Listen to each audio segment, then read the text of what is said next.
నా కథ.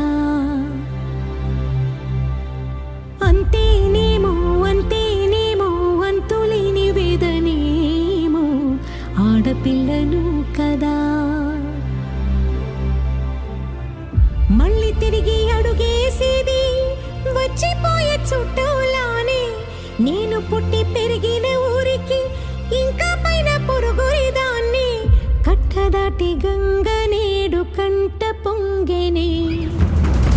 ఎంత ఎంత యాతనో ఎంత గుండె కోతనో ప్రాణమోలే పెంచుకున్న పిచ్చి నాన్నకు